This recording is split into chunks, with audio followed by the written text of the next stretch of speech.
to find help when you're in that traumatic place is really difficult, no matter what the upset is. I mean, you're in fight or flight. How do I get help? Where do I go first? And so when I heard about your story that you're focusing on helping women-led households, women who are needing and seeking support when they might have a spouse that is going through something or a child that's going through something, or good God, you're going through something because you're running the household. You're the CEO of the household. That's what women normally are. And where do you go for help during these times? Because a lot of things run through our minds of where do we go first and what help do we need, that we don't even find out what help we need until we're in it and it feels like there is no help, right? Correct. Yeah. Yeah. And I find that, and I can't be an isolated case. I don't ask for help. I have a very independent mother. We were taught stand tall. And I think that that is a huge part of our generation as Mm. women. We're taught to be breadwinners, but mothers, but so accepting help is a very hard thing because it's almost like a loss of control and Mhm. nobody wants to lose that control over their household.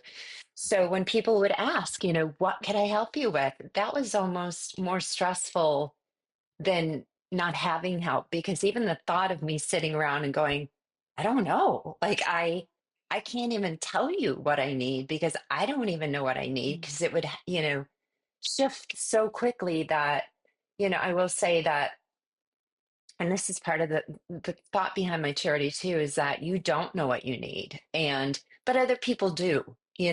Just because I was sitting there going, "Gosh, I don't. What do I need?" Anyone could have walked in my house and said, "She clearly needs to do her laundry. Her refrigerator's empty. Her kids haven't been picked up from school." But those were thoughts that I couldn't. They couldn't resonate. I was putting out fire alarms. Mm. I was, one was Colin needing his medicine, his appointment. Um, so I did have many people, and I was very blessed who stepped in and just said, I even had one woman, I woke up in the morning and they were snow plowing my driveway, and I didn't even know who they were. They just came over, and it's those little pieces of pockets of, you know, people stepping in and stepping up, Yeah, and they don't even have to know you, but the smallest things can make the biggest difference in your absolutely. life, whatever Yeah. position that is. And when you don't have to ask for it Yeah. or, beg for it or, Yeah, and you mentioned community. You say community and people that are stepping in that you don't even know, and really that's what it's all about, right? And when you're in the throes of things, it's hard for you to put thought together of what you really do need, like I mentioned, and you're saying that as well. And I think it can be any kind of situation when we're in that, but when we are trying to make everything work, sometimes it's so hard to take ourselves out of the narrative to see what it is we need. And when you created this foundation, this charity, this wasn't when you were in the throes of it, by the way. I do want to make it very clear that this has been a 12-year journey to get you to the place where you now have the Colin James Barth mission, right? This organization, this correct. outreach, because of the things that you dealt with even after the loss of your husband and then raising for then what became 6 children, like you said, because you were then in a second relationship that did not fare very well or allow Yeah. you to move into that space. Can we talk about that briefly too? Sure. So you hear survivor's guilt, and this Mhm. is, something outside of that. To me, survivor's guilt was always kind of like, you know, you're in a lifeboat and you make a decision to get out at the sacrifice of somebody else. I always thought it was like, Twin Towers, you made it up the stairs, someone else didn't. I didn't recognize that it happens to people who caregive in these situations. And, I came out of it not knowing all of the guilt that I had. Anybody on the outside would say, "Oh my gosh, you were so strong. Mhm. You cared for him so deeply."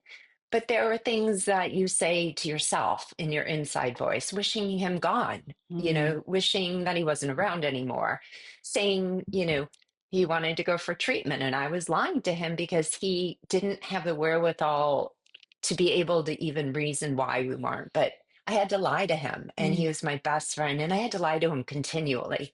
And it's all of those experiences, things that you were thinking that maybe nobody else heard, but you did. And when somebody leaves, you remember the person that you lost before they got sick, not the person that you so desperately wish would move that was sick.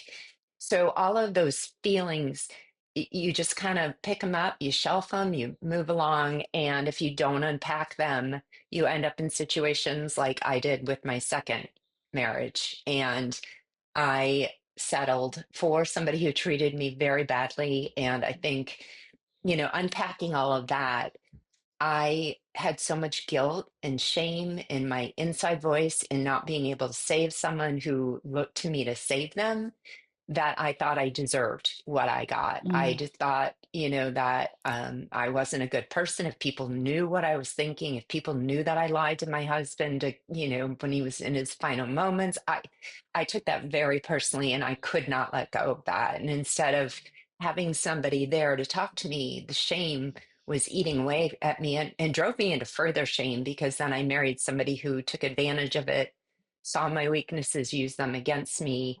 And then where do you go with it? Because I had left my entire past behind, thinking I was going to start over and leave Julie Barth behind, you can't. It has to be unpacked, but that unpacking is so painful, that it's much easier to just keep the train on the same pavement. So that's what I did. At some point, Julie picked up her bootstraps, pulled him up, and said, enough is enough. And I'm curious about that point in your life. When did that happen where now you're in a relationship that is not loving, not caring, with someone that is taking advantage and abusing you?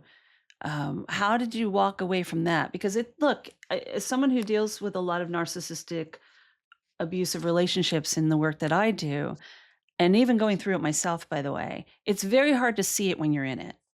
In fact, it's Yeah. almost impossible. But it's not impossible to get out of it. I want to preface it with that because Yeah. obviously both of us are an example of that.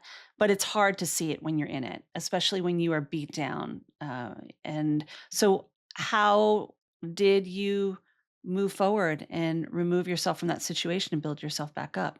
What makes this more than just a community and a support? I mean, what kind of things are you really offering within the outreach program that can be very beneficial to women and women-led households and those who are going through something in the struggle where they don't see the forest through the trees? Mostly like I said, what we want to do is take away the burden of bills when it comes to legal fees, so that you can focus on protecting your kids instead of, oh, I can't even send my lawyer another email because it's going to cost me $25, because you do get to that. Mm, I also want to build a network of lawyers and mm, guardian ad litems and counselors who know how to identify these sort of economic, financial, and emotional abuse situations that they are not recognized in the court. You cannot go to court and say, I've been emotionally abused, because it's not a thing, which again needs to be tackled on a different front. But we need people who can spot these things, who can say this is what's going on, and protect these kids from being used as pawns, because that's exactly what happens. mm, So that's a big part of the charity, as well as just mentoring. I personally, in talking about our charity, I can't even tell you, I've probably encountered 20 people in the past 2 weeks that I've sat down and had a conversation about this. And everyone is saying, my sister's going through this. My aunt went through this. My best friend is going through this. And they have all asked me, will you please, would you mind sitting down with them? Would you mind explaining to them, so that when you feel alone, you don't fight for yourself. You've lost your courage. You don't want people to know what's going on in your home. It's embarrassing. It's shameful. You feel so broken, and you feel like it's your fault.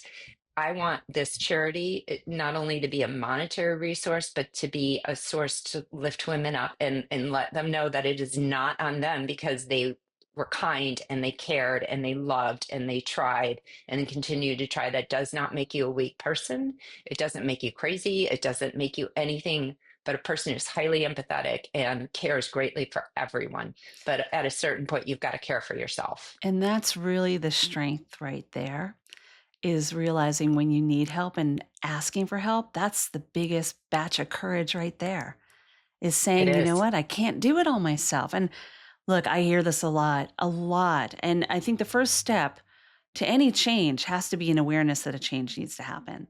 So when you're in the throes of something, and maybe you don't see it when you're in it, because it is hard to see it when you are in it. But that moment where you have that little spark of, that says something just doesn't feel right. It's usually right.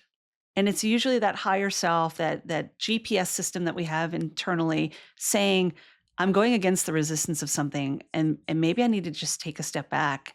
And yeah, be okay asking for help, because you'd be surprised, my friends, those tuning in, and Julie as well, myself. These are messages to myself as well. I'm talking to me too. Yes, That I know. you'd be surprised how many people will step forward and say, "How can I support you?" when you just ask for help, Yeah. right? Yeah. And I think a lot of people, I can't tell you how many people sat there and listened to me for years, years. And finally, I had one friend say to me, "When you are done, you will know you are done." And I Mm, remember thinking, "Oh, you don't understand. I'm going to go down with the ship with this one." But she was the very first person to come back and say, "I knew you would know, and I didn't want to push you, but I was waiting in the wings." And there are people that are always waiting in the wings. They don't want to get involved because they think you're going to probably go back to it, and then you're going to shut them out if they talk badly. mhm, So they're stuck in kind of the same fog that you are, just standing on the outside wondering how to help, but yeah, they will and they want to. right.